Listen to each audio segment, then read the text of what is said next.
The Honourable Member for Davenport. Thank you. Thank you so much, Madam Chair. I didn't realize I was already up, which is great. It's a true honor for me to speak in this House on behalf of the residents of my riding of Davenport on Federal Budget 2022. I will be very pleased to be sharing my time with the Honourable Member for Winnipeg South. Budget 2022 invests in three main things, Madam Speaker: people, economic growth, and a clean future for everyone. And Madam Speaker, since the budget's almost 400 pages, I cannot relay everything that's in it, but I'm going to focus on a few key things that I know are really important for Davenport residents, and that includes housing, climate action, immigration, and support for workers, as well as growing our economy and prosperity. So the first issue, Madam Speaker, is housing. This is a huge issue for Davenport residents, like it is for all Canadians. And the issue is not only affordable housing, but it's also housing affordability. And indeed, it's become a huge stressor for so many Davenport residents that they can't even imagine being able to afford a house or a condo in the city that they grew up in. And for those that don't know, Madam Speaker, my riding of Davenport is in downtown West Toronto. Now, I should mention a little context around housing. The issue around housing has been 30 years in the making. It's not going to be resolved overnight. And indeed, it doesn't matter how much money the federal government is going to give. All three levels of government have to work together in order to resolve this problem. We have already committed $72 billion in financial support via the National Housing Strategy, and we've committed those funds over the last 5 years. And then in Budget 2022, I would say, Madam Speaker, it is the most ambitious investment in housing ever at the federal level. We've introduced a number of initiatives that's very much focused on doubling the number of homes built over the next 10 years, and also on providing a number of supports that's going to help Canadians save for their first home. And I'll mention a few of the items that's in the budget. The first is we are continue our focus on housing our most vulnerable, with an additional $1.5 billion over 2 years to extend the Rapid Housing Initiative, along with another $500 million for Reaching Home. And these dollars, rightly so, Madam Speaker, are focused on the vulnerable, because right now we have to make sure that we are doing everything we can to eliminate chronic homelessness, and we have made that promise to do so by 2030, although I'm hoping that we'll be able to do it much sooner. The other thing I'm really excited about on the housing front is that there's strong support for co-ops. And co-ops in my riding of Davenport is super popular, and we have a number of them. And I'll mention a few of them. We've got Tamil Co-op, we've got the Perth Co-op, we've got Primrose Co-op, and I have a whole number of groups that have been saying for the last few years, Julie, we would love to see the federal government put more money into helping to support the creation of more co-ops. And indeed, this housing has, in a very strong way, brought back a substantial amount of funding so that we will create a new generation of co-op housing. So we are estimating that we are going to be investing enough money so 6,000 units will be constructed. We'll also be reallocating $500 million of funding on a cash basis from the National Housing Co-Investment Fund to launch a new cooperative housing development program aimed at expanding co-op housing in Canada. In addition, we will be providing an additional $1 billion in loans to be reallocated from the Rental Construction Financing Initiative to support co-op housing projects. And just to remind everyone, Madam Speaker, for generations, co-ops have offered quality, affordable housing to Canadians while empowering their members through inclusion, personal development, and security of tenure through their community-oriented model of housing.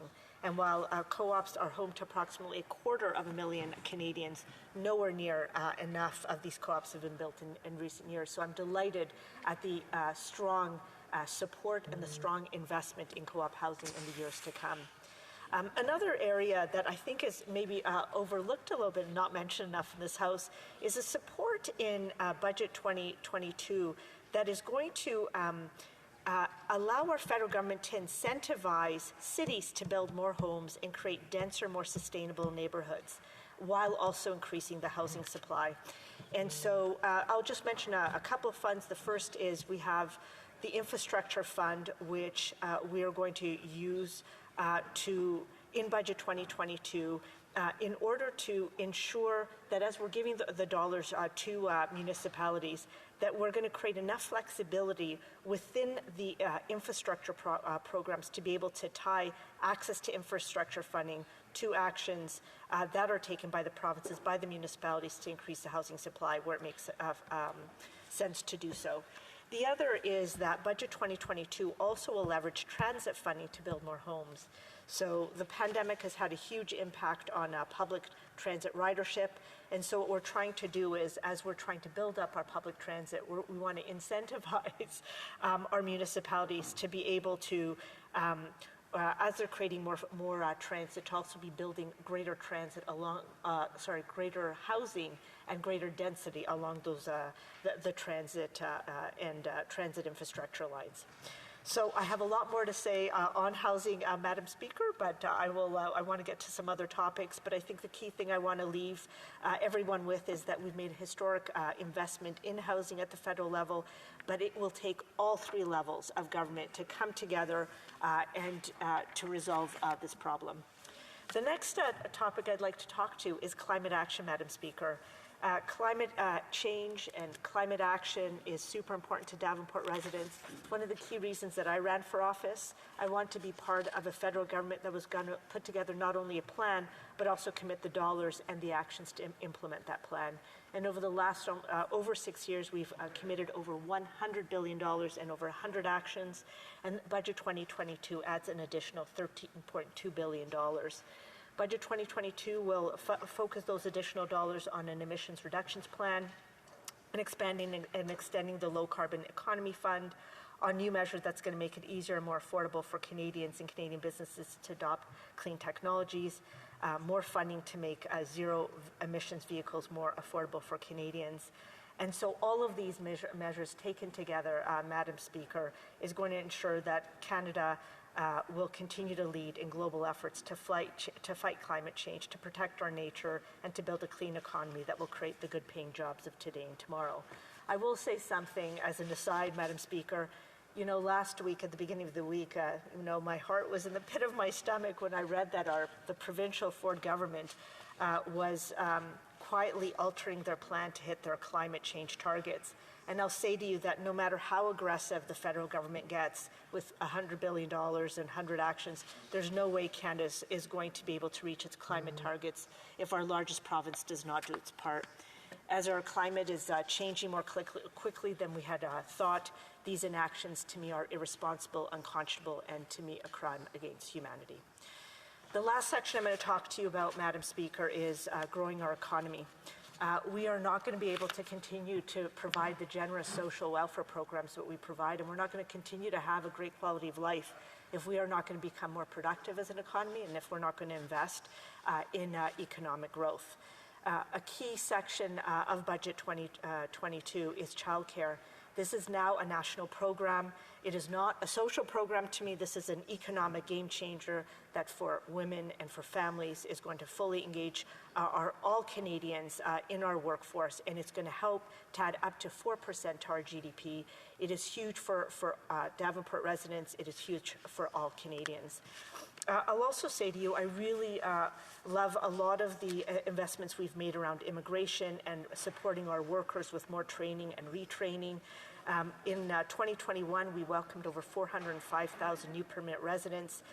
We're going to be increasing that, Madam Speaker, to 451,000 permanent residents, the majority of which is going to be skilled workers, and it's going to be helping us to address many of the persistent labor shortages that we have.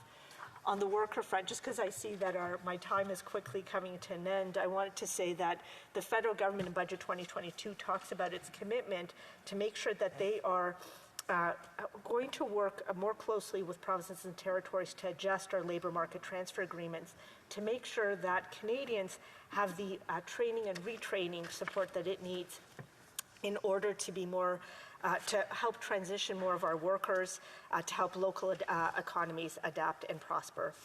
And maybe what I'll do is I'll end off, because I have less than a minute now, Madam Speaker, is maybe say one key idea that I want to get across. We really need to work on harmonizing our regulations across our provinces and territories, and we have to eliminate all barriers to people, goods, and services. It's one of the key ways that at no cost we could actually increase our productivity and increase our economic growth. I know my time has come to an end, Madam Chair. There's so much more I want to say, but I'm going to end so I can answer questions. Thanks for the opportunity for me to speak on behalf of the residents of Davenport on Federal Budget 2022. Thank you. Here, here.